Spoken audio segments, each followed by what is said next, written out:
வணக்கம். சிந்தனை களம் நிகழ்ச்சிக்கு உங்களை அன்புடன் வரவேற்கிறோம். கரூர் பெருந்துயரம் இன்றைக்கு சட்டமன்றத்தில் பேசப்பட்டிருக்கிறது.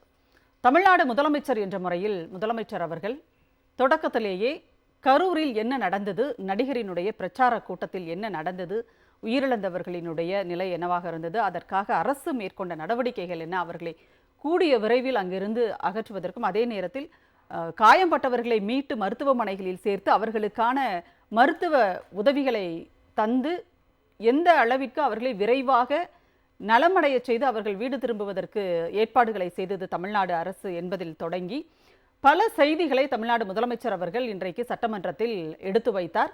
ஒரு முதலமைச்சராக தன்னுடைய கடமையை நான் செய்கிறேன் என்றும் அவர் அதில் குறிப்பிட்டிருந்தார். ஆனால் இன்னொரு பக்கம் எதிர்க்கட்சி தலைவராக இருக்கின்ற திரு எடப்பாடி பழனிசாமி அவர்கள் அதிமுகவினரோடு சேர்ந்து இதில் பிரச்சனை செய்வதற்காகவே அங்கே வந்திருப்பதை போன்று பல கேள்விகளை அவர் சமூக வலைத்தளங்களில் என்னவெல்லாம் பேசப்படுகிறதோ அவை அனைத்தையும் அப்படியே சட்டமன்றத்தில் கொண்டு வந்து அவர் பேசியதையும் நாம் பார்த்தோம். கரூரில் உயிரிழந்தவர்களுக்கு நீதி கிடைக்க வேண்டும் என்பதை தாண்டி அதையும் கடந்து ஒரு அரசியல் உள்நோக்கத்தோடு அதிமுகவினர் செயல்பட்டது போல தருகிறது என்றெல்லாம் பல விமர்சனங்கள் இன்றைக்கு எழுந்திருக்கின்றன. கூட்டணிக்காக ஆள் சேர்க்கின்ற வேளையில் எடப்பாடி பழனிசாமி ஈடுபட்டு கொண்டிருக்கிறார் இந்த கரூர் பெருந்துயரத்தை முன்னிட்டு என்று சட்டமன்றத்திலேயே தமிழ்நாடு முதலமைச்சர் அவர்கள் கடுமையாக சாடியிருக்கிறார். அதற்கு ஏற்றாற்போலத்தான் அவரும் வெளியே வந்து ஊடகங்களிடம் பல செய்திகளையும் அவர் முன்னுக்கு பின் முரணாகவும் திரித்தும் பல செய்திகளை தெரிவித்திருக்கிறார். இந்த நிகழ்ச்சியில் நாம் இது தொடர்பான பல செய்திகளை பகிர்ந்து கொள்ள இருக்கிறோம். நம்மோடு கருத்துக்களை பகிர்ந்து கொள்வதற்காக திமுகவின் சார்பில் திரு சூர்யா கிருஷ்ணமூர்த்தி அவர்கள் நம்மோடு இணைந்திருக்கிறார். அதேபோல் விடுதலை சிறுத்தைகள் கட்சியினுடைய சட்டமன்ற உறுப்பினர் திரு சிந்தனை செல்வன் அவர்கள் நம்மோடு இணைந்திருக்கிறார். அரசியல் விமர்சகர் திரு புன்னைவளவன் அவர்களும் இணைகிறார். கருத்துக்களை கேட்கலாம். அனைவருக்கும் வணக்கம். சிந்தனை செல்வன் சார், நீங்கள் சட்டமன்றத்தில் இருந்து நேராக வரீங்கன்னு நினைக்கிறேன். அங்கே உண்மையிலேயே அவர் என்ன சொல்கிறாருன்னா, நான் பேசணும், எனக்கு முன்னாடி நேரமில்லா நேரத்தில் முதலமைச்சருக்கு வாய்ப்பு கொடுத்து விட்டார், நான் கேள்வி கேட்டதுக்கு அப்புறம் தானே அவர் பதில் சொல்லியிருக்கணும், அதற்கு முன்பாகவே எந்திரிச்சு கடகடகடன் எல்லாத்தையும் சொல்கிறாரு, அப்போ ஏன் இவ்வளோ பதற்றம் அப்படின்ற ஒரு விஷயத்தை கேட்குறாரு. உண்மையிலேயே அங்கே பதற்றமாக இருந்தது யார் அப்படின்றது சொல்லுங்கள். இன்று காலையில் 9:30 மணிக்கு சட்டமன்றம் கூடியது. வழக்கம் போல் கேள்வி நேரம் என்பது 1 மணி நேரம், அது அவையினுடைய ஒப்புதலோடு கொஞ்சம் நீட்டிக்கப்படலாம். அதுக்கு பிறகு 0 ஹவர்னு சொல்லுவாங்க. அடுத்த பிஸ்னஸ்க்கு போகிறதுக்கு முன்னாடி இருக்கிற ஒரு சின்ன ஒரு டைம் பீரியடை நம்ம 0 ஹவர்னு சொல்கிறோம். அந்த சமயத்தில் ஒரு இந்திய அளவில் கவனம் ஈர்க்கப்பட்ட மிக பெரும் கொடுந்துயரமாக இருக்கக்கூடிய கரூர் துயரம் குறித்து அரசின் சார்பில் மாண்புமிகு முதல்வர் ஒரு அறிக்கையை சமர்ப்பிக்கணும் அப்படின்னு விரும்புகிறார், அனுமதி கேட்குறார். அது அது இவ்வளோ பெரிய மிக முக்கியமான நிகழ்ச்சியில் அரசு தரப்பில் ஒரு ஒரு ஒரு ஒரு எக்ஸ்பிளனேஷன், ஒரு அறிக்கை, என்ன நடந்தது என்பதை நாட்டு மக்களுக்கு விளக்குவது என்பது மாண்புமிகு முதல்வருடைய மிக முக்கியமான கடமை. அந்த கடமையைத்தான் மாண்புமிகு முதல்வர் செய்தார், உரிய அனுமதி பெற்று. அதற்கு பிறகு எதிர்க்கட்சி தலைவருக்கு எவ்வளவு நேரம் வாய்ப்பு தரப்படுமோ அவருக்கு அவரை முடித்து கொள்ளுங்கள்னு யாருமே சொல்லலை. அவர் சில அவையினுடைய குறிப்பில் இடம்பெற முடியாத அளவுக்கான தவறான வார்த்தைகளை அவர் பயன்படுத்துகிற போது தான் இந்த வார்த்தைகளை பயன்படுத்தாதீங்க அப்படிங்கிற மாதிரி விவாதங்கள் வந்ததை தவிர அவருக்கு நேர கட்டுப்பாடு என்பது இன்று அவருக்கு வழங்கப்படவில்லை. எப்பொழுதுமே இந்த 4.5 ஆண்டுகள் நான் பார்க்குறேன், எதிர்க்கட்சி தலைவருக்கு ஒரு நேர கட்டுப்பாடு விதிக்கப்படுவதே இல்லை. அந்த மாதிரி தான் அவருக்கு பேசுவதற்கு.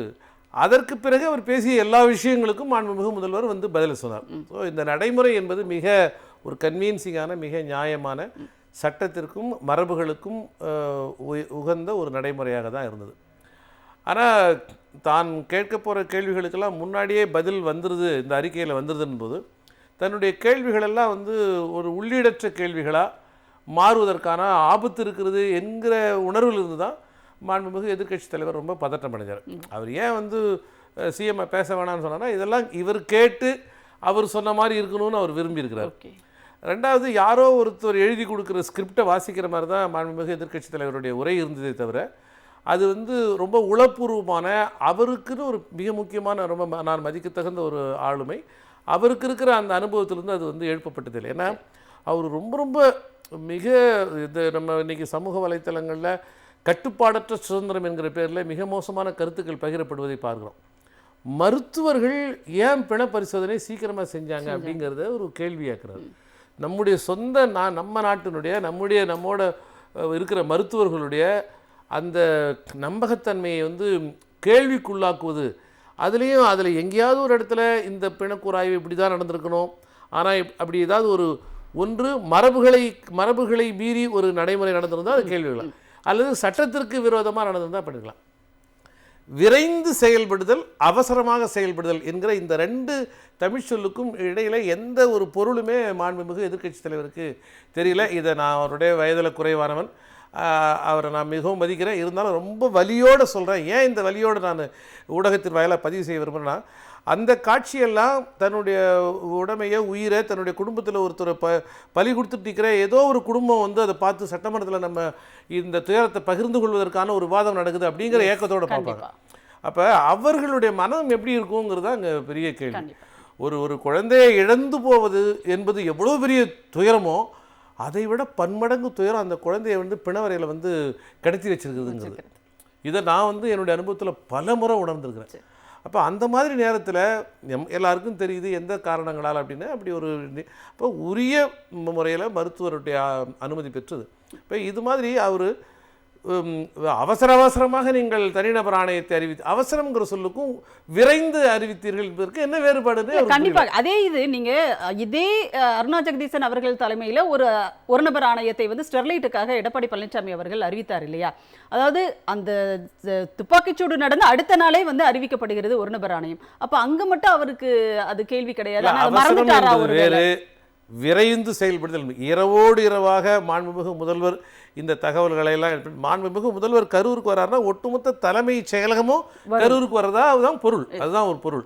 அப்போ மொத்த மெக்கானிசத்தையும் ஒரு அரசு எந்திரத்தையும் கரூரை நோக்கி முடுக்கி விடுகிற மிக முக்கியமான பணியை மாண்புமிகு முதல்வர் செய்கிறார். அது ஒரு வார்த்தையின் மூலமாக கூட அவர் சொல்லியிருக்கலாம். ஆனால் அதை 100 விழுக்காடு உத்தரவிடுவது மாத்திரமல்லாமல் அது உறுதிப்படுத்தப்பட வேண்டும் என்பதுதான் அவருடைய பிசிக்கல் பிரசன்ஸ்.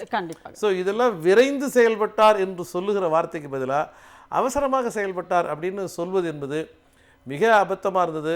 அவரிடம் அந்த பெரிய அவரும் மதிப்புக்குரிய அதிமுக நண்பர்களும் இன்னைக்கு எந்த வகையில் தோற்று போனாங்கன்னா, கடைசியாக அவங்கெல்லாம் தர்ணா பண்ணும்போது மாண்புமிகு முதல்வர் கேட்குறாரு, சரி ஒன்றும் தப்பு இல்லை, எந்தெந்த வார்த்தைகள் நீக்கப்பட வேண்டும்னு எழுந்திரிச்சு சொல்லுங்கள், அந்த வார்த்தைகள்லாம் நீக்கிடுங்கன்னு வந்து அவர் வந்து சபாநாயகருக்கு கோரிக்கிறார். அப்போ எந்த வார்த்தையை நீக்க சொல்றதுன்னு இவங்களுக்கு தெரியல. அப்போ எல்லாமே வந்து ஆல்ரெடி ஒரு ஸ்கிரிப்டாக இருந்தது. அவர் எவ்வளவு பதட்டமாக இருந்தார்னா, மற்ற உறுப்பினர்களும் பேசணும்னு சொல்லிட்டு மாண்புமிகு சபாநாயகர் சொல்லும்போது, நான் மட்டும்தான் எதிர்கட்சி தலைவரிங்க, மற்றவங்கெல்லாம் என்ன ஆளுங்கட்சி பேச நினைக்கிறது தான் பேசுவாங்க அப்படின்னு எங்களை எல்லாம் பார்த்து அவர் சொன்னார். அவர் பிரதான எதிர்கட்சியினுடைய தலைவர், நாங்கள் எல்லாருமே எதிர்கட்சி தலைவர்கள் தான். நாங்கள் யாரோட அசோசியேட் ஆகிருக்கிறோம், அசோசியேட் ஆகிறதுங்கிறது ஜனநாயக மரபுகளுக்கு உட்பட்டு நாங்கள் எடுக்கிற முடிவு. அது எங்களுடைய அந்த தன்மையே அவர் வந்து கொச்சைப்படுத்துவது, கேள்விக்குள்ளாக கொச்சைப்படுத்துவது என்பது நம்முடைய இன்னைக்கு நடந்தது வந்து 2 வகையில் நான் ரொம்ப வேதனையோட பார்க்குறேன். ஒன்று, ஒரு ஆளுமை மிகுந்த எதிர்க்கட்சி தலைவராக இவர் இருக்க வேண்டும். அதிமுக ஒரு ஆளுமை மிகுந்த எதிர்க்கட்சியாக 2வது இடத்துல திமுகவோட அது இருக்கணும்னு நம்ம விரும்புகிறோம். அப்படி விரும்புகிற தமிழ் சொந்தங்கள் எல்லாருமே வந்து ஒரு ஆளுமையற்ற பலவீனமான தலைவரை பார்க்குறோம். அதிமுக யாரோ எழுதி கொடுத்த ஸ்கிரிப்டை அங்கே வாசிக்கிறத பார்த்து வேதனைப்பட்டோம். 2வது, கரூர் துயரத்தை பகிர்ந்து கொள்வதற்கான அடிப்படையான எந்த கூறுகளும் அவருடைய உரையில் இல்லை. அவர்தான் மிக பதட்டமாக இருந்தார். கண்டிப்பாக. சூர்யா கிருஷ்ணமூர்த்தி, இப்போ அமைச்சர்கள் ஒவ்வொருவருமே வந்து அவரவர்கள் துறை சார்ந்து, இப்போ மின்சாரத்துறைக்கு பொறுப்பு வகிக்கின்ற அமைச்சர் ஏன் அங்கே வந்து மின்சாரம் துண்டிக்கப்பட்டது அப்படிங்கிற கேள்விக்கான பதில்களை சரியாக அவர் சொல்கிறார். அதே மாதிரி ஒவ்வொரு துறை சார்ந்து சுகாதாரத்துறை அமைச்சர் பேசுகிறார், சட்டத்துறை அமைச்சர், எல்லாருமே அந்தந்த துறை சார்ந்து எதிர்க்கட்சி தலைவர் எழுப்பிய அத்தனை கேள்விகளுக்கும் அங்கே வந்து அவர்கள் பதிலளிக்கிறார்கள், சொல்கிறார்கள். ஆனால் அதையும் தாண்டி அவங்க வெளிநடப்பு செய்கிறாங்க. வெளியில வந்து அவர் மக்கள் மன்றத்தில் நான் பேசுகிறேன், ஊடகங்கள் வழியாக பேசுகிறார். அப்போ அங்கெல்லாம் கிடைக்காத பதில் வெளியில எங்கே கிடைக்கும்னு அவர் எதிர்பார்த்து வர்றார். சில விஷயத்தை ஹவுஸுக்குள்ளே பேச முடியாது. கான்ஸ்பிரசி தியரியை வந்து ஹவுஸ்குள்ளே இன்றைக்கி அவர் பேசியிருக்காரு. அதுக்குன்னு ஒரு வரம்பு இருக்குல்ல, பொய்க்கதைகள், கட்டுக்கதைகள், இதை அவைக்குள்ளே பேசுகிறதுக்கு அவரே கூச்சப்பட்ட விஷயங்கள்னு சில இருக்கும்ல. நம்ம தாழ்ந்துட்டோம், எவ்வளோ லோவுக்கு போக முடியுமோ அவ்வளோ போயிட்டோம், ஆனாலும் சில விஷயத்த உள்ளே பேசக்கூடாதுங்கிற அளவுக்கு ஒரு கூச்சம் வந்திருக்கும்ல. அந்த கூச்சமான விஷயங்களை மட்டும்தான் வெளில வந்து அவர் பேசினார் அடிப்படையில். ஒன்று. 2வது முக்கியமானது, அவர் இன்றைக்கி ஏதோ ட்விட்டு போட்டிருக்காருன்னு நினைக்கிறேன், அமைச்சர்களுக்கு பின்னால், அவைத்தலைவருக்கு பின்னால் ஒளிந்து கொள்கிறீர்கள் அப்படிங்கிற. ஓடி ஒளிந்தவர் எடப்பாடி பழனிசாமி தான் இன்னைக்கு. எப்போதுமே வந்து அவர் என்ன சொல்கிறாரு, நீங்கள் வந்து ஆள் இல்லாத அவையை பார்த்து பேசியிருக்கீங்க அப்படின்னு கேட்குறாரு. ஆள் இல்லாத அவைங்கிறது எப்போ வருது? பதிலளிக்கும் போது இவர்கள் இல்லாததுனால ஆள் இல்லாத அவைங்கிற. அதிமுக இல்லாத அவை அவ்வளோதான். மற்றபடி காங்கிரஸ் எதிரில் வந்திருக்கிறாங்க, விசிக அமர்ந்திருக்கிறார்கள், கம்யூனிஸ்டுகள் அமர்ந்திருக்கிறார்கள், பிஜேபி அமர்ந்திருக்கிறார்கள், பாமக எல்லாம் வந்திருக்கிறாங்க. இப்ப எந்த இடத்துல ஆள் இல்லாத அவைனா உங்களை யாராவது குண்டு கட்டா வெளியேற்றினாங்களா? ஜனநாயகத்துக்கு உடன்படாமல் உங்களை ஏதாவது அவைக்காவலர்களை வைத்து வலுக்கட்டாயமாக வெளியேற்றினார்களா? வெளியேற்றிட்டு நாங்க அதிமுக இல்லாத அவையில பேசணுமா? நீங்க முதலமைச்சருடைய பதிலுக்கு, அவருடைய உரைக்கு எங்க உங்களுடைய ஒட்டுமொத்த குட்டு வெளிப்பட்டுருமோங்கிற அந்த பயத்துல ஓடி ஒளிந்து விட்டு இன்னைக்கு ஆள் இல்லாத அவைன்னுட்டு நீங்கள் வெளியேறினீர்கள், வெளியேற்றப்படவில்லை. ரெண்டுத்துக்கும் வித்தியாசம் இருக்கு. இது ஒண்ணு. இன்னொன்னு, இன்னைக்கு அவையை பொறுத்த வரைக்கும் பொதுவா கவன ஈர்ப்பு தீர்மானம் கொடுக்குறாங்க அப்படின்னா அந்த தீர்மானத்தின் மீது விவாதம் நடக்கும், கடைசியில பதிலுரை இருக்கும். முதலமைச்சர் என்ன சொல்றாங்க, ஒரு ஒரு மேசிவான இன்சிடென்ட் நடந்திருக்கு, ஒரு உலுக்கிய துயரம், அது குறித்து அரசுகிட்ட போதுமான தரவுகள் இருக்கு, அதை நான் பிரசன்ட் பண்றேன், அதன் மீது விவாதம் நடத்துவோம், இவ்வளவுதானே. இதுக்கு எதுக்கு நீங்க பதட்டப்படுறீங்க? பொதுவாகவே ஒரு டிபேட்ல ரெண்டு எதிரெதிர் தரப்பு மோதிக்கிறாங்கன்னா முதல்ல பேசத்தான் யாரும் விரும்ப மாட்டாங்க. இப்ப நானும் ஒரு பிஜேபிக்காரரோ ஏடிஎம்கேக்காரரோ ஒரு தொலைக்காட்சி விவாதத்துல மோதிக்கிட்டாலுமே கூட அவர் முதல்ல பேசட்டும் தான் நான் நினைப்பேன். அவருடைய குற்றச்சாட்டுக்கு பதிலளிக்கிற வாய்ப்பு எனக்கு கிடைக்கும், அல்லது அவருடைய பேச்சில் இருக்கக்கூடிய தவறுகளை சுட்டி காட்டி ஸ்கோர் பண்ற வாய்ப்பு எனக்கு கிடைக்கும். இது அடிப்படை விவாத நெறி, விவாத உத்தி. இது கூட தெரியாத ஒரு ட்ரோலாக இன்றைக்கு அவர் மாறி இருக்கிறார். உறுப்பினர் அவர்கள் சொன்ன மாதிரி அவர் ஸ்கிரிப்ட் எழுதி கொண்டு கொடுத்ததை அவர் பேசி இருக்கிறார் அப்படின்றப்ப அங்க விவாதத்திற்கே அவர் வரல அப்படின்றதுதான். முதலமைச்சர் இன்னைக்கு முன்னாடியே ஒரு அறிக்கை தாக்கல் செய்றாங்க. அந்த அறிக்கையில இதெல்லாம் பிரச்சனை இருக்குன்னு எக்ஸ்போஸ் பண்றதுக்கு உங்களுக்கு வாய்ப்பு தானே.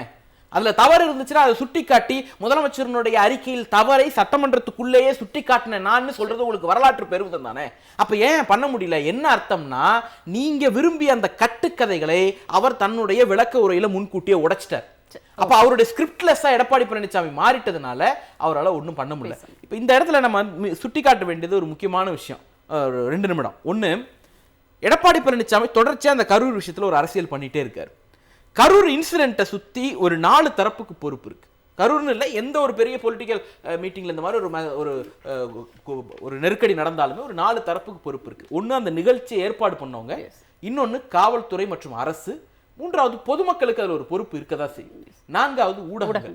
இந்த 4 தரப்புல பொதுமக்களுக்கும் ஊடகங்களுக்கும் இருக்கிற அந்த பொறுப்பு பொதுவானது, ஜெனரல். அது ஒரு சுய ஒழுக்கம் அல்லது ஒரு பொது ஒழுக்கம் சார்ந்தது. அதனால நம்ம டிஸ்கவுண்ட் பண்ணிடுவோம், அது பொதுவா பேசிப்போம். மிச்ச 2, ஒன்னு அந்த நிகழ்ச்சி ஏற்பாட்டாளர் தரப்பு, இன்னொன்னு அரசு தரப்பு.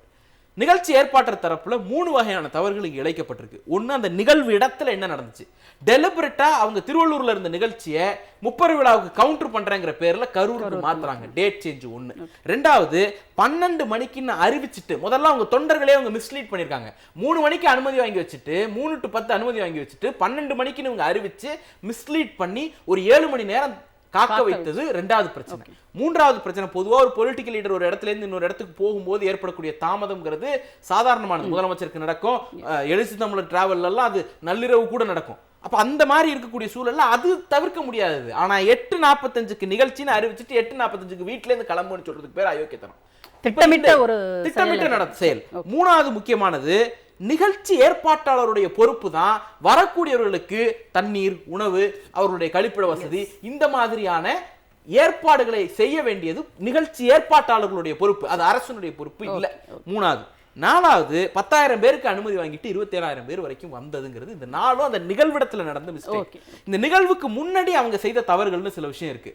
உதாரணத்துக்கு, யாரெல்லாம் கட்டுப்பாடுகள் விதிக்கிறாங்களோ, இப்ப காவல்துறை கட்டுப்பாடு விதிக்குது, மாவட்ட நிர்வாகம் கட்டுப்பாடு விதிக்குது, அரசு கட்டுப்பாடு விதிக்குது, நீதிமன்ற கட்டுப்பாடு விதிக்குதுன்னா இதெல்லாம் தங்களை முடக்குவதற்கான கட்டுப்பாடுகள் அப்படின்னு ஒரு ஒழுங்கீனத்தை தன்னுடைய தொண்டர்களுக்கு அவர் திருப்பி திருப்பி திருப்பி ஊட்டிக்கிட்டே இருக்காரு. 1. இந்த மாதிரி கட்டுப்பாடு விதிக்கக்கூடிய அமைப்புகளை எல்லாம் வில்லனாக அவர் காட்டினார். கண்டிப்பாக அவங்களுக்கு எங்கள் மீது பயம் அப்படிங்கிற மாதிரியான ஒரு இவங்களுடைய ஹீரோயிசத்தை காட்டுற மாதிரியான. அடுத்தது, இந்த லைட் ஆஃப் பண்ணி லைட் ஆன் பண்றதெல்லாம் வெறியூட்டக்கூடிய வேலை, ஒரு அரை நிமிடம் வெறியூட்டக்கூடிய வேலை. அப்ப அவ்வளவு பெரிய கொந்தளிப்பான ஒரு கூட்டத்துக்கு வெறியூட்டுறீங்க.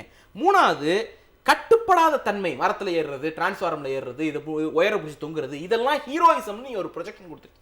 இந்த 3 தான் இந்த நிகழ்வுக்கு முந்தைய பிரச்சனை. நிகழ்வுக்கு பிந்தைய பிரச்சனை ஓடி ஒளிஞ்சதிலிருந்து அதை கான்ஸ்பிரசி உருவாக்குன வரைக்கும் இது எதையுமே கேள்வி கேட்காம அரசையும் காவல்துறையும் மட்டும்தான் கேள்வி கேட்பேன்னு சொல்றது இருக்குல்ல, இது அற்பத்தனமாக கூட்டணிக்காக தமிழ்நாட்டின் அரசியல் மாண்பு குழி தோண்டி புதைக்கிறதுக்கு சமம், வேற ஒண்ணும் கிடையாது. கண்டிப்பாக இதே கேள்வியை தான் வந்து அமைச்சர் மாண்புமிகு கே.என். நேரு அவர்கள் சட்டமன்றத்திலேயே எதிர்க்கட்சி தலைவரை பார்த்து கேட்டிருக்கிறார். புன்னைவளவன், இன்றைக்கு தமிழ்நாடு முதலமைச்சர் அவர்கள் அவையில் பேசிய பேச்சு ஒரு பக்கம், இன்னொரு பக்கம் எதிர்க்கட்சி தலைவரினுடைய பேச்சு ஒரு பக்கமாக பார்த்துட்ருக்கோம் நாம். எதிர்க்கட்சி தலைவர் வந்து கூட்டணிக்கு ஆள் தேடுகிறார் அப்படின்ற ஒரு விஷயத்தை தமிழ்நாடு முதலமைச்சர் அங்கே பதிவு செய்திருக்கிறார். இதை நீங்கள் எப்படி பார்க்குறீங்க? அதாவது அரசியல் செய்ய வேண்டாம் அப்படின்னு சொல்லிட்டு முதலமைச்சர் தான் சொன்னார், ஆனால் அங்கே அவர் பேசியது அப்படிங்கிறத எப்படி நம்ம வந்து பார்க்குறது? உண்மையிலேயே எடப்பாடி அவர்களுடைய நோக்கம் அதுவாக தான் அங்கே இருந்ததா? நீங்கள் இது மொத்த சீனுமே, இந்த சம்பவம் நடந்த அடுத்த நாள் காலையில் அவர் கரூரில் ஒரு ப்ரெஸ் மீட் கொடுத்தாரு. அது ஏறத்தாழ ரொம்ப பேலன்ஸ்டாக ஒரு மெச்சூர்டு பாலிட்டிஷியனாக இருந்தது. ஆனால் இன்றைக்கு சபைக்குள் அவர் பேசியதும் சபைக்கு வெளியே பேசியதும் அந்த இடத்திலிருந்து நகர்ந்து அவர் அரசியல்வாதியாக மாறிட்டார் அப்படிங்கிறது. ரெண்டுக்கு நடுவில் என்ன நடந்துச்சு? ரெண்டுத்துக்கும் நடுவில் என்ன நடந்தது அப்படின்னா, அவருக்கு 2026 என்பதை நோக்கி ஓடுவதற்கு நமக்கு கூட ஆள் வேணுங்கிற விஷயம் புரிந்ததன் காரணமாக இப்போ ஆள் சேர்க்கிற வேலையில் ஈடுபட்டிருக்கார் என்பதாக இதை பார்க்க வேண்டியிருக்கிறது. இப்போ இதில் அவர் வெளியில் வந்து பதில் சொல்றார், நான் அரசியல் செய்யவில்லை, அக்கறையில் தான் பேசுகிறேன்னு. அந்த அக்கறை யார் மீதான அக்கறைங்கிறது தான் நம்ம கேள்வியாக வைக்கணும். யாருக்கான அக்கறை? உங்களுக்கு ஏன் இவ்வளவு அக்கறை அப்படிங்கிற இடம் வருது இல்லையா? யாரின் மீது அக்கறை? அங்கே இருந்த அந்த 41 குடும்பங்களா, அந்த மக்களா, இல்லை காயமடைந்த அந்த நூற்றுக்கணக்கான மக்களினுடைய குடும்பத்தின் மீதா, இல்லை அந்த கட்சியினுடைய தலைவரின் மீதா, இல்லை உங்களுடைய 26 இலக்கு தேர்தல் இதற்கான கணக்கா, எதன் மீதான அக்கறைங்கிறத அவர் தெளிவுபடுத்த வேண்டிய ஒரு சூழல் வருது. இந்த மகா கூட்டணி மெகா கூட்டணிலாம் சொல்லிக்கிட்டு இருக்கிறீங்க, மக்கள் அதுக்கு சரியாக பாடம் புகட்டுவாங்கன்னு அப்படின்னு முதலமைச்சர் பேசுகிறார். இப்போ அடிப்படையில் அவர் இன்றைக்கு அண்ணாமலை அவர்கள் சில நாட்களுக்கு முன்பாக அவர் திடீர் பத்திரிகையாளர்கள் இதை பற்றி கேட்கும்போது, நான் என்ன விஜய்க்கு மார்க்கெட்டிங் ஏஜென்ட்டா, என்கிட்ட இதெல்லாம் கேட்குறீங்கன்னு கேட்டார். இன்னைக்கு அதே மார்க்கெட்டிங் ஏஜென்ட் என்கிற நிலையிலான ஒரு வேலையை பிஆரை மாண்புமிகு எதிர்க்கட்சி தலைவர் அவர்கள் சட்டமன்றத்துக்குள்ள செஞ்சிருக்காருன்னு நம்ம பார்க்க வேண்டியிருக்கிறது. நயினார் நாகேந்திரன் அதை விட ஒரு படி மேலே போய் பேசுறாரு. அப்போ அதிமுகவும் பாஜகவும் இன்றைக்கு யாருடைய குரலாக அங்கே ஒலித்திருக்கிறார்கள்? இந்த 41 உயிர்களுக்கான நியாயம்னு அவங்க ஏதாச்சும் ஒரு வார்த்தை பேசினாங்களா? அதுக்கான பொறுப்பை நீங்கள் கொண்டு வந்து ஃபிக்ஸ் பண்ணணும். இதுக்கப்புறம் இது நடக்காமல் இருக்கிறதுக்கு என்ன பண்ண போகிறது இந்த அரசுன்னு ஒரு கேள்வி வருவதற்கு பதிலாக இந்த 41க்கும் நீங்கள் தான் பொறுப்பு. இப்போ இதில் அவரை அரசியல் செய்யலாமானா செய்யலாம். எப்படி செய்திருக்க வேண்டும் அப்படின்னா, ஆக்கப்பூர்வமாக அவர் என்ன செஞ்சுருந்துருக்கலாம். இப்போ உதாரணத்துக்கு மாண்புமிகு முதலமைச்சர் அவர்கள் இன்னும் அக்கௌண்டபிலிட்டியை செஞ்சுருக்கலாம். அந்த மாவட்ட கலெக்டரையோ எஸ்பிஓ கூப்பிட்டு உள்துறை செயலாளர் ஒரு துறை ரீதியான விசாரணை நடத்தியிருக்கலாம். நடத்தியிருந்தால் மக்களுக்கு இன்னும் நம்பிக்கை வந்திருக்குல்ல. ஏன் செய்யலைன்னு கேட்டால் அது ஆக்கப்பூர்வமான கேள்வி. அடுத்து வந்து பார்த்தீங்கன்னா, தமிழ்நாடு கேடர் அதிகாரிகள் போடக்கூடாது உச்சநீதிமன்றம் சொல்லி 2 நாள் ஆயிடுச்சு. நீங்கள் நேற்றே போயிருக்க வேண்டாமா? கேட்டிருக்க வேண்டாமா? தமிழ்நாடு அதிகாரிகள் என்ன கிளிக்கீரைகளா? இலக்காரமான அவர் அரசை நோக்கி கேள்வி கேட்டிருந்தா அதில் அரசியல் ஆக்கப்பூர்வமான இதை தமிழ்நாடு முதலமைச்சர் பதிவு செய்திருக்கிறார். ஆனா அந்த உணர்வே அவருக்கு இல்ல. இப்ப இதற்கான மீட்டிங் நேத்து நடந்தது, அதெல்லாம் தனி. அடுத்தது எஸ்ஓபி நீங்க கொண்டு வருவோம்னு சொல்றீங்க. அந்த எஸ்ஓபில என்னென்ன மாதிரியான இதை உள்ள சேர்க்கணும் அரசியல் கட்சி கூட்டங்களுக்கு?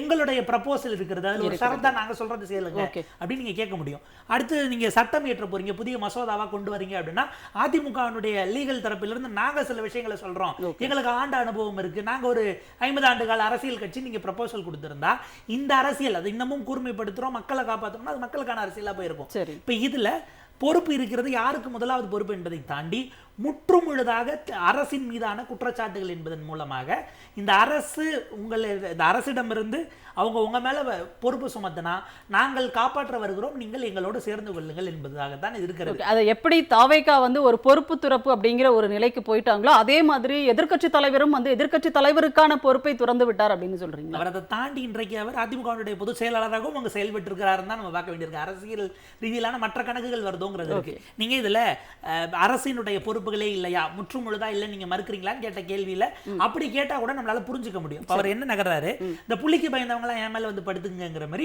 புலி படத்தினுடைய கதாநாயகனும் என் கூட அரசியல் ரீதியில வந்து சேருங்கிறதுக்கான அழைப்பாக தான் பார்க்க வேண்டியிருக்கு. நான் குறிப்பிட்டதை போல இவராச்சும் ஓரளவுக்கு அரசு முன்னெச்சரிக்கை எடுத்திருந்தால், உளவுத்துறை கணித்திருந்தால் பேசுறார். நயினார் நாகேந்திரன் உள்ள ரவுடிகள் பூந்துட்டாங்க அப்படின்னு சொல்லப்படுதே, இதற்கு நீங்கள் என்ன சொல்கிறீர்கள்? நம்மளும் பார்க்குறோம் 18-20 நாள் ஆக போகிறது. அங்கே அத்தனை ட்ரோன் கேமராக்கள் பறந்தது, அவ்வளவு கேமராக்கள், அவ்வளவு லைவ் போயிருக்கிறது. அதுபோக அவங்களே லைவ் போட்டிருக்கிறாங்க அவங்க இன்ஸ்டா அக்கௌண்ட்ல, அதில் இதில் எல்லாம். இதில் எங்கேயாச்சும் ஆயுதத்தோடு வந்தவர்கள் அல்லது ரவுடிகள் பூந்தார்கள் ஏதாவது ஒன்று வந்திருக்கா? ஒரு ஃபுட்டேஜ், அவ்வளோ ஃபுட்டேஜ் போகுது இல்லை. எதுவுமே இல்லாத அப்போ ஒரு அந்த இடத்துக்கு போறாங்க அப்படின்னா உங்களை பாதுகாப்பதற்கு அரசியல் ரீதியிலாக இப்போது நாங்கள் மட்டும்தான் இருக்கிறோங்கிற இடத்துக்கு அவங்க நகர்த்துறாங்க.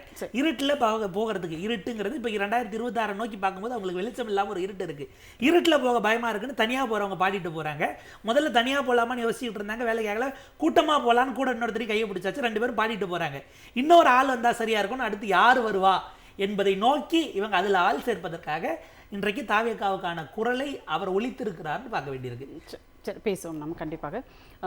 சூர்யா கிருஷ்ணமூர்த்தி, இப்போ இன்னொருவருக்கான அரசியலை வேற ஒருத்தர் அதை செய்ய முடியுமா? ஏன்னா அவரவருக்கான அரசியலை அவரவர் தானே செய்தாகணும். இப்போ எடப்பாடி பழனிசாமி வந்து விஜய்க்கான அரசியலை செய்கிறார், அல்லது இவர் சொன்ன மாதிரி தாவேகாவினுடைய குரலாக சட்டமன்றத்தில் வந்து எடப்பாடி பழனிசாமி பேசி இருக்கிறார் அப்படின்னு சொல்றத நம்ம வந்து அதை எப்படி எடுத்துக்கிறது? அவருக்காக இவர் பேச முடியுமா? எடப்பாடி பழனிசாமி விஜய்க்கான அரசியலை செய்கிறாருன்னா நான் பார்க்கல. அவருக்கான அரசியலை பண்றார். ஆனால் அந்த அரசியல் தமிழ்நாட்டு மக்களுக்கோ, தமிழ்நாடு இதுவரைக்கும் ஒரு பொலிட்டிக்கலாக பின்பற்றி வரக்கூடிய ஒரு மரபுக்கோ சுத்தமாக உகந்ததாக இல்லை அப்படிங்கிறது தான். ஆனால் அவரே தெரியாமல் ஒரு விஷயத்த பொதுமக்கள்கிட்ட கன்வே பண்ணிகிட்டே இருக்கார். அதிமுக தனியாக நின்னா ஜெயிக்க முடியாது, அல்லது அதிமுகவோடு தேமுதிக மாதிரியான கட்சிகள் இருந்தப்போ, அவங்க வந்து அந்த ராஜ்யசபா சீட்டு பிரச்சனைக்கு முன்னாடி இருந்த வரைக்கும் இந்த அணியால ஜெயிக்க முடியாதுன்னு சொல்லிட்டு தான் பிஜேபியோடு அவர்கள் சேர்ந்ததை நியாயப்படுத்தினாங்க. இப்ப அவர் வந்து கொடி ஆடுது பாருங்க, பிள்ளையார் சொல்லி போட்டுட்டோம் அப்படின்னுட்டு உலக வரலாற்றுல ஒரு அரசியல் கட்சியினுடைய கண்ணியம் என்னன்னா, தலைவர்கள் பேசி கூட்டணி முடிவு பண்ணணும். கீழே யாரோ அடையாளம் தெரியாத தன்னுடைய கட்சி தொண்டங்கையில இன்னொரு கட்சி கொடியை கையில கொடுத்துட்டு ஆட்ட சொல்லிட்டு அதை வந்துட்டு கூட்டணிக்கான அச்சாரம்னு பேசுவது வந்து எந்த அளவிற்கு தன்னுடைய பலவீனத்தை, தன்னுடைய அணியின் பலவீனத்தை பொதுமக்கள் முன்னால் அவர் காட்சிப்படுத்துறார் அப்படிங்கிறதுக்கு சாட்சி.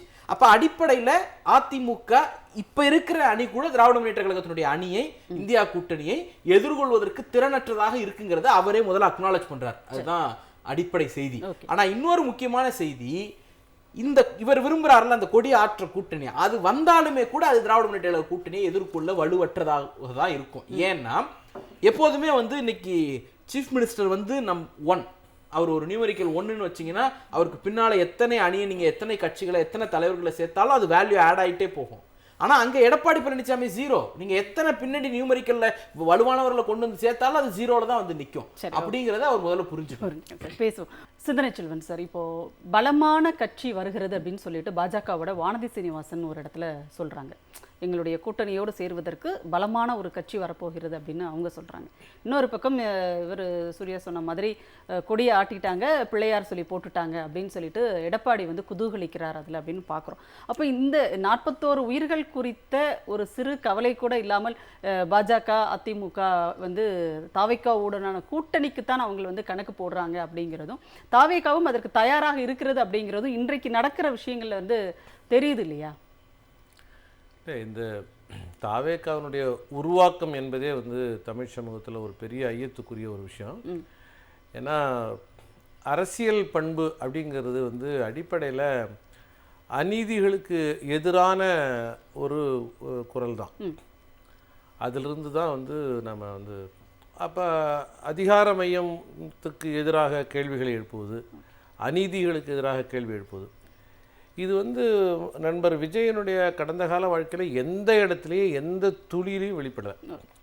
அந்த சமயம் கடந்த 25 ஆண்டுகளில் உலக அளவில், தமிழக அளவில், ஈழத்தில் பல்வேறு இடங்களில் பல்வேறு விதமான பிரச்சனைகள் வந்திருக்கு.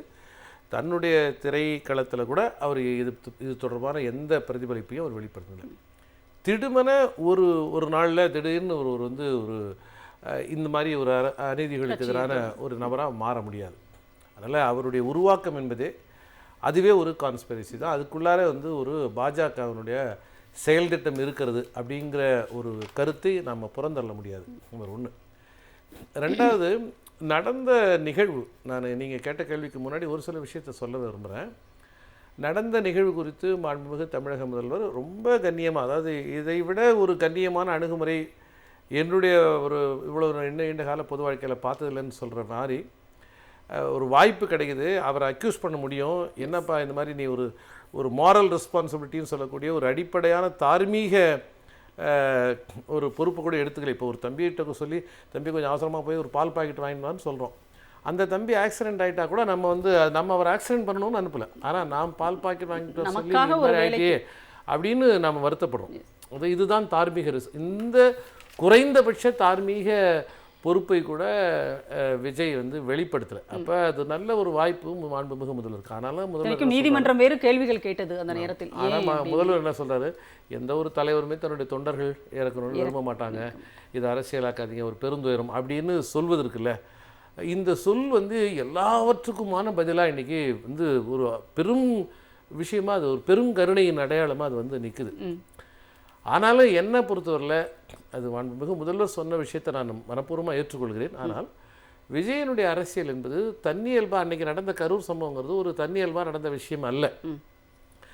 விஜய் மக்கள்கிட்ட எதையாவது ஒரு மெசேஜஸ் சொல்லணும், மக்களை வந்து மக்கள்கிட்ட இருக்கிற அறியாமையை போக்கணும், மக்கள்கிட்ட இருக்கிற தவறான நம்பிக்கைகளை சரி பண்ணணும் அப்படிங்கிற நோக்கத்தோடு அங்கே வரல. தன்னை நோக்கி ஒரு பெருந்திரள் அப்படியே ஒரு கட்டுப்பாடற்ற வகையில் ஒரு கூட்டம் வருது அப்படின்னு என்பதை காட்சிப்படுத்துவது தான் விஜய்க்கு பின்னால் இருக்கிற அந்த கட்சியினுடைய அடுத்த நிலையில் இருக்கிறவங்க செய்ய விரும்புறது. ஒரு பெரும் கூட்ட நெரிச்சலை, அவருமே ரசிக்கிற மாதிரி பெரும் மக்கள் திரளை, அதை வந்து அதை மார்க்கெட் பண்றது. அதனால தான் வந்து என்னை பொறுத்தவரையில் அதை மார்க்கெட் பண்றதுங்கிறது அதிகார வெறி. ஸோ அதிகார வெறி தன்னுடைய சொந்த மக்கள் மீது நடத்தின ஒரு சிவில் வார், ஒரு உள்நாட்டு யுத்தம். என்னை பொறுத்தவரை இது அப்பட்டமாக அதிகார வெறியினால் பலியான ஒரு ஒரு ஒரு நிகழ்வு தான் இது. இதுதான் நான் சொல்ல விரும்புகிறேன். ரெண்டாவது ஒரு அடிப்படையான வேறுபாட்டை நான் இங்கே சுட்டி காட்ட விரும்புகிறேன்.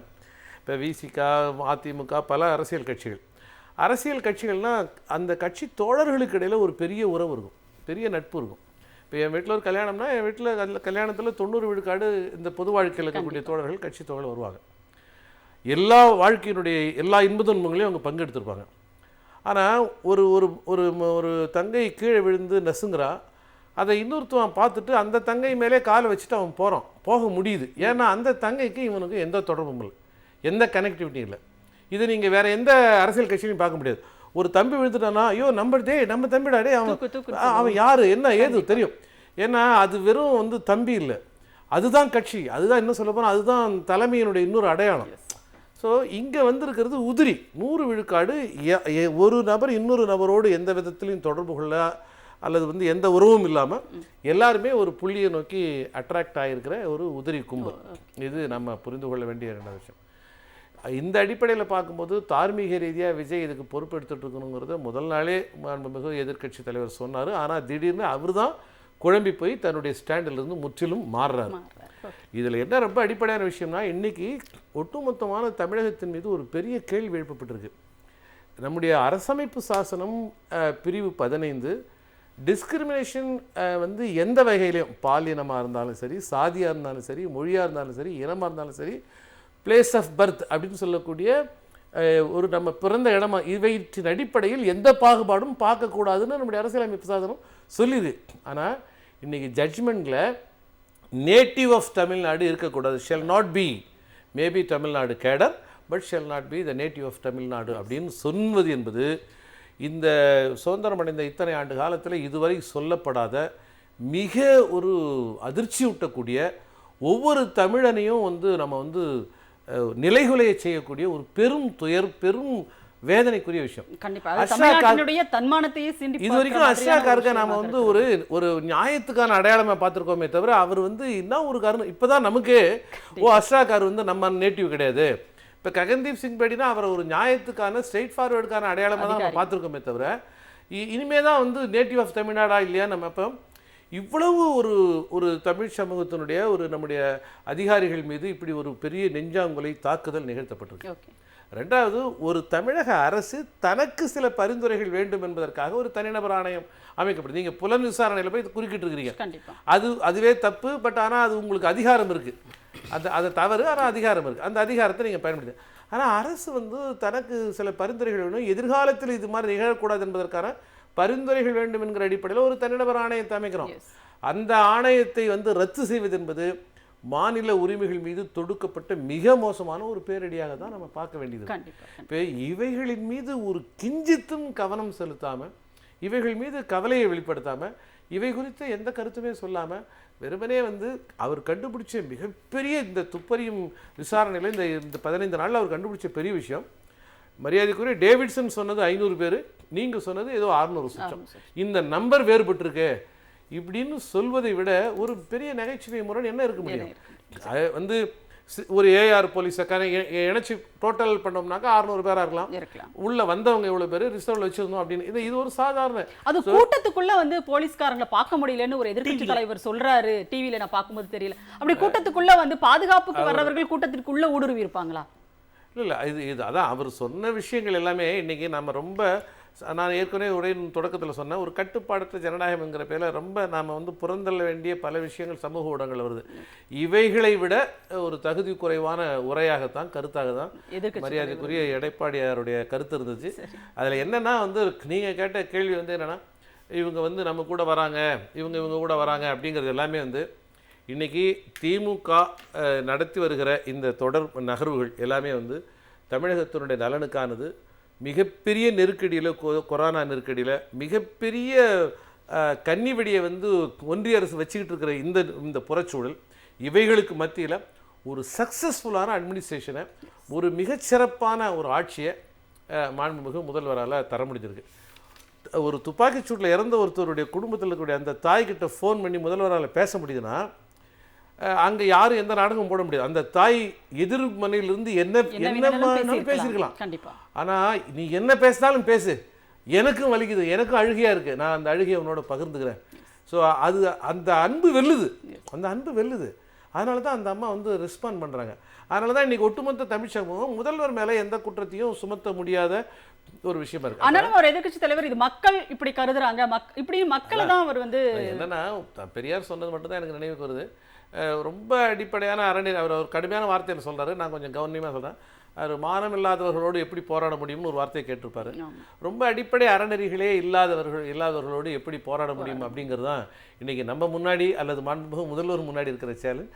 ஆனால் இந்த சேலஞ்சை நம்ம ஃபேஸ் பண்ணி தான் ஆகணும். ஏன்னா விஜயினுடைய அந்த கூட்டத்தில் இறந்து போன பிள்ளைகள் தொடர்பாக முதல்வர் ஒரு ரெஸ்பான்சிபிலிட்டி எடுத்தாக்கிட்டோம், நமக்கும் அந்த ரெஸ்பான்சிபிலிட்டி இருக்குது. இடையில் உருவான இளைய தலைமுறைக்கு ஒரு முறையான ஒரு அரசியலை கொண்டு போய் சேர்ப்பதில் நாமும் எங்கேயோ ஒரு இடத்துல மிஸ் பண்ணிட்டோமோ அப்படிங்கிற ஒரு வருத்தம் இருக்குது. அதனால் எல்லாரும் இணைந்து நிற்போம். பாஜகவை பொறுத்தவரையில் ஒரு அணியை உருவாக்கி இங்கே வந்து வெற்றி பெற வேண்டும் என்பது அல்ல அவர்களுக்கு. அவர்களை பொறுத்தவரையில் அதிமுகவை வீழ்த்துவது என்பது தான் பாஜகவினுடைய அஜெண்டாவாக இருக்குது. அது 2வது இடத்துக்கு வரணும் அப்படிங்கிற முயற்சியில் தான் அவங்க நிற்கிறாங்க. சரி, கண்டிப்பாக. புன்னை உழவன், இப்போ சார் சொன்ன மாதிரி 2வது இடத்திற்கு வர வேண்டும், அதிமுகன்ற ஒரு கட்சியை வந்து பின்னுக்கு தள்ளிவிட்டோ அல்லது அது இல்லாமல் செய்துவிட்டோ சிதைத்து விட்டோ 2ஆம் இடத்திற்கு வர வேண்டும் என்பதுதான் பாஜகவினுடைய இடம் அப்படிங்கிறது. முதல்லையே வந்து சட்டமன்ற உறுப்பினர் சொன்னார், எடப்பாடி பழனிசாமி அவர்களுடைய கருத்துக்கள் என்ன வேணுமானாலும் இருக்கட்டும், ஆனால் அவருடைய நீண்ட ஒரு அரசியல் அனுபவம் உள்ளவர், ஒரு மிகப்பெரிய கட்சியினுடைய எதிர்க்கட்சி ஒரு பொதுச் செயலாளராக இருக்கிறார், தமிழ்நாட்டினுடைய எதிர்க்கட்சி தலைவராக இருக்கிறார். இவ்வளவு அரசியல் தெரிந்தவருக்கு தனக்கு பக்கத்தில் இருக்கிற கூட்டணிக்கு வரேன்னு சொல்லியிருக்கிற ஒரு கட்சி வந்து தன்னை வீழ்த்த பார்க்கிறது அப்படிங்கிறது புரியாத அளவிற்கு அவருடைய அரசியல் இருக்கிறதுனா எப்படி அவர் மக்கள்கிட்ட போய் பேச முடியும்? மக்கள் எப்படி அவரை வந்து ஏற்றுப்பாங்கன்னு இல்லை. அதிமுக என்கிற கட்சி நீண்ட காலத்தில் பாஜகவால் கபலீகரம் செய்யப்படுவது முக்கியமா, இல்லை 10 ஆண்டுகள் எதிர்க்கட்சியாகவே இருந்து பழக்கப்படாத ஒரு கட்சியில் இன்னும் 5 ஆண்டுகள் நான் எதிர்க்கட்சி தலைவராக இருந்தால் கட்சி என் கட்டுப்பாட்டில் இல்லாமல் போய்விடுமே, இது 2த்துல எது எனக்கு ப்ரையாரிட்டி என்கிற இடத்தில் அவர் எடுத்தது தான். அவர் விரும்பி போய் பாஜக தான் இந்த நாட்டை உயர்த்த முடியும், நாளைக்கு அவங்க இங்கே தமிழ்நாட்டில் அறநிலையத்துறை அமைச்சர் அவங்களில் ஒருத்தரை போட்டாதான் தமிழ்நாடு ஒளிரும் நல்லா அவர் போய் உட்காரலங்கிறது அடிப்படையில் அது நிர்பந்தப்படுத்தப்பட்ட ஒரு கூட்டணியில் தான் உள்ளே போயிருக்காரு. ஏன்னா அவருக்கு அடுத்த 10 ஆண்டுகள் அந்த கட்சியில் இருக்கக்கூடியவர்களுக்கு எதிர்க்கட்சியாக இருந்து பழக்கப்பட்டதே கிடையாது. 1. 2வது அவருடைய நிலையை காப்பாற்றிக் கொள்வதற்கு கட்சிக்குள்ளேயும் சரி, ஆட்சிக்கு வரமோ இல்லையோ இந்த கட்சியை அடுத்து நம்ம தாங்கிற இதை உறுதி பண்ணணுங்கிற நிர்பந்தத்தில் போய் நிற்கிறார். இப்போ இன்றைக்கு அவர் பேசியிருப்பது இல்லை, சட்டமன்றத்தில் அடுத்த 2 நாட்கள் அவர் இதை எடுக்க போகிறதுனால அவருக்கு 3 அரசியல் கணக்குகள் இருக்கிறது, 3 அரசியல் லாபங்கள். நீங்கள் எப்பயுமே சில கார்பரேட்டில் இப்போ பேசும்போது short term, medium term, long டேர்ம்னு இலக்குகளை சொல்லுவாங்க. அடிப்படையில் ஷார்ட் டேர்ம் என்னன்னா, போன 17 நாட்களாக எதிர்க்கட்சி தலைவர் எடப்பாடி பழனிசாமி அவர்கள் ஊடக விவாதங்களில் அவருடைய பேசுபொருள் மையப்பொருளாக இல்லை. இன்னைக்கு இதை பண்ண பிறகு விஜயின் அரசியலை பேசுகிறாரா எடப்பாடி பழனிசாமின்னு வந்து அந்த மீடியா அட்டென்ஷனை இன்னைக்கு 17 நாள் கழித்து அவர் கிராஸ் பண்ணியிருக்கிறாரு. அதை விட முக்கியம், இப்போ விஜய்க்காக அவரே பேச மாட்டாருன்னும் போது அந்த குரலை பதிவு பண்ணக்கூடியது நான் தான் வைக்கும்போது கண்டிப்பா, ஏன்னா அவர் நீதி வெல்லும்ன்ற ஒரே ஒரு 2 வார்த்தையை மட்டும் போட்டுட்டு உட்கார்ந்துக்கிட்டாருங்க. நான் இவர் தான் நிறைய ஸ்கிரிப்ட் எல்லாம் எடுத்து இவ்வளவு பேசுறாருன்னா அந்த மீடியம் டேர்ம் கோல் என்னன்னா விஜயனுடைய நியாயங்களை பேச நான் தான் இருக்கிறேன்னு. அது அவங்க டிஷர்ட்டை போட்டுக்கிட்டு வந்து அந்த கொடியை அசைத்தவர்களோ இல்லை இவங்களா ரெடி பண்ணவங்களோ அந்த தொண்டர்களோட ஒரு அணுக்கத்தை ஏற்படுத்துவதற்கு ஒரு சாஃப்ட் கார்னர்ல நம்ம உள்ள போய் ஒரு ஆளா நிக்கிறது, நமக்கான ஆளியா திமுக அடிக்கணும்னா நமக்காக இவர் பேசுறாரியாங்கிற ஒரு நட்புணர்வை உருவாக்குவது அப்படிங்கிறது மீடியம் டேர்ம் கோலா. ஆனா இவர் என்னதான் வந்து பிள்ளையார் சொல்லி போட்டுட்டாங்கன்னு சொல்லிட்டு ரொம்ப வந்து குதிச்சு குதூகலித்திருந்தாலும் கூட தாவேகாவினுடைய தலைமையிலிருந்து அப்படிலாம் எதுவுமே இல்ல அப்படின்ற ஒரு பதில் தானே வந்து வருது. கடந்த 17 நாள் அவங்க என்னென்ன அரசியல் பேசிட்டாங்க தாவேகா, இல்ல இந்த 2 ஆண்டுகளில், இந்த ஒட்டுமொத்தமா 1.25 ஆண்டுகள்ல ஏறத்தாழ 200 பதிவுகள் தான் அவங்க 211 230 வரைக்கும் அதிகபட்சம் பதிவுகள் போட்டுறாங்க சமூக வலைதளங்கள். இதுல பாதி அந்த 5 கொள்கை தலைவர்கள் மற்றவர்களுடைய அவங்களுடைய பிறந்த நாள் நினைவு நாள் அனுஷ்டிக்கக்கூடிய செய்திகள். இதை தாண்டி அவர் இந்த கூட்டம் போன இந்த 5 நாட்கள் அதனுடைய புகைப்படங்கள்ங்கிறது தான் தாண்டி அவங்க அரசியலே பேசலையே. நீங்க மறுக்கல, அதாவது அவங்க ஏற்கவோ மறுக்கவோ எதுவும் பேச மாட்டாங்கிற தைரியத்துல தான் இப்ப ஆளாளுக்கு பேசிட்டு இருக்காங்களோன்னு நம்ம பார்க்க வேண்டியிருக்கு. இப்ப எதிர்க்கட்சி தலைவர் பேசிய கான்ஃபரன்ஸ்ல பல கேள்விகள் நமக்கு இருக்கு. அவர் சொல்றாரு திமுக மருத்துவர் அணி அப்படின்னு போட்டு ஒரு ஆம்புலன்ஸ் எப்படிங்க உள்ள வரும்னு கேட்கிறாரு. 50 பேர் சரிஞ்சிருக்காங்க, 50 ஆம்புலன்ஸ் வேணும்னா அவங்க மருத்துவ அணி வச்சிருக்காங்க, கட்டமைப்பு இருக்கு, ஆம்புலன்ஸ் மக்களுக்கு சேவைக்கு விட்டுருக்குறாங்க. இப்போ அதிமுக கூட்டத்தில் நடந்திருந்தாலும் ஆம்புலன்ஸ் வந்திருக்கும். நீங்க அந்த இடத்துல வரக்கூடியது உங்களுடைய மருத்துவர் அணி நீங்க வச்சிருக்கிறீங்களா, வச்சிருக்கிறது இப்படி அலோவ் பண்றீங்களா? ஆம்புலன்ஸ் வந்தா அடிப்போம்னு சொல்லக்கூடிய அளவுக்கு ஒரு கட்டமைப்பை நீங்க வச்சுக்கிட்டு அந்த அரசியல் கலாச்சாரத்தை உருவாக்கக்கூடியவருக்கு ஆம்புலன்ஸ் வருத்தமா தெரியுது. அப்ப ஆம்புலன்ஸே வராம போயிருந்தா என்ன சொல்லுவாங்க? துள்ள துடிக்க கடந்தவங்களுக்கு இந்த அரசு ஆம்புலன்ஸே அனுப்பலைங்க நீங்க பேசியிருப்பீங்க. அடுத்து ஒரு கான்ஃபரன்ஸ் வர ஃபாரன்சிக் எப்படிங்க 3 டேபிள்ல எப்படி இத்தனை பேரை முடிக்க முடியும்னு ஒரே ஒரு வீடியோ மட்டும் இருக்கு, இன்னமும் பொதுவெளியில் இருக்கு. அடுத்த நாள் காலை 8:30 மணிக்கு போன டாக்டர் தமிழிசை கண்ணீர் மல்க அவங்க அங்கே பேசி உணர்ச்சி பொங்க கேட்குறாங்க, உடலை கொடுக்க ஏன் தாமதம், இன்னும் ஃபாரன்சிக் முடியலன்னு. கோர்ட்ல போய் தாவே கண்ண சொல்லுது 4 மணிக்கே எரிச்சிட்டாங்குது, விடிய காத்தால 4 மணிக்கே கொண்டு போய் எரிச்சிட்டாங்கன்னு. இப்போ இதில் எது உண்மை? இன்னைக்கு நயனார் இங்கே பேசக்கூடியது உண்மையா, இல்லை டாக்டர் தமிழிசை பேசியது உண்மையா, ஃபாரன்சிக் ஏன் தாமதம்னு கேட்டது உண்மை அப்படிங்கிறது தான் நீங்கள் பேசினது. அப்போ நடுவில் இந்த ஸ்டேட்மெண்ட் மாறி இருக்குன்னா உங்களுக்கான அரசியல் கணக்குகள் அதை கொண்டு வரணும்னு தான் நீங்கள் பேசுகிறீங்கன்னு பார்க்க வேண்டியிருக்கு. நம்முடைய விசிக பொதுச் செயலாளர் அன்பு சட்டமன்ற உறுப்பினர் சொன்னதை போல ஏன் முதலமைச்சர் முதல்ல பேசுகிறாருன்னா உங்களுடைய கவன ஈர்ப்பு தீர்மானத்தில் முதல்ல பேசல, அவர் கொண்டு வந்த அறிக்கை இது. ஸோ அது டெக்னிக்கலாக இதில் விஷயம் இல்லை. அடுத்து ஏதோ ஒரு மர்மத்தை மறைப்பதற்காக நான் பேச அமைச்சர்கள் எழுந்து குறுக்கே வந்தார்கள்ங்கிறீங்க. நீங்க பல குற்றச்சாட்டுகளை வைக்கிற குற்றச்சாட்டுகள் எல்லாம் பல்வேறு துறைகள் சார்ந்து இருக்கிறது. உதாரணத்துக்கு போலீஸ் மேல வைக்கக்கூடியதுக்கு உள்துறை அமைச்சர் முதலமைச்சர், மாசு அவர்கள் மருத்துவத்துறையின் மீது வைக்கிறதுக்கு அவர் வரணும், மின்சாரம் நிறுத்தப்பட்டதுன்னா எலக்ட்ரிசிட்டிக்கு அவர் முத்துசாமி அவர்கள் அமைச்சர் வரணும். இப்போ இதெல்லாம் நீங்க பேசி 15 நிமிஷம் பேசிட்டீங்கன்னா எதுக்கு அப்புறம் எந்த ஆர்டர்ல எது மறுக்கிறதுன்னு தெரியாது. அந்த நேரத்துக்கு உங்களுக்கான பதில சொல்ல நீங்க பேசுங்கிறதுக்கும் அவர் எதிர்க்கிறார் அப்படின்னா அவருடைய ஒட்டுமொத்த விஷயம் இன்றைக்கு அந்த பதற்றத்தை வெளிக்காட்டி இருக்கிறது. ஆக மொத்தம் இடைக்காலமாகவோ அல்லது நீண்ட காலமாகவோ நமக்கான அரசியல் லாபங்கள் அறுவடை செய்வதற்காகத்தான் இது ஒட்டுமொத்தமா இன்றைக்கு அரங்கேறி இருக்கிறதோங்கிற சந்தேகத்தை நோக்கி நமக்கு நகருது. சூர்யா கிருஷ்ணமூர்த்தி, இப்போ தாவேகாவோடு அதிமுக கூட்டணிக்கு போறது அப்படிங்கிறத வந்து ரொம்ப குறைச்சி மதிப்பிட வேண்டியது இல்லையோ? ஏன்னா அவங்களும் வந்து அண்ணாவினுடைய பேர் கட்சியில் வச்சிருக்காங்க, இவங்க பெரியாரை பற்றி பேசுகிறார்கள், அந்த பக்கமும் வந்து அவங்க கொள்கை தலைவராக அவரும் அண்ணாவை வச்சிருக்கிறாரு, பெரியாரை வச்சிருக்கிறாரு. அப்போ அது ரெண்டுமே வந்து ஒரே மாதிரி தானே இருக்கிறது. அதுல என்ன நீங்க வந்து பெரிய குறைச்சி புரியல. ஒரு பொலிட்டிக்கல் பார்ட்டிக்கான எந்த அடிப்படை தாவேகா கிட்ட இருக்கு? நான் என்ன கேட்குறேன், அது ஒரு கும்பல், அவ்வளோதான். பொதுவாக இந்த அக்கௌண்டபிலிட்டி பற்றி பேசுவோம்.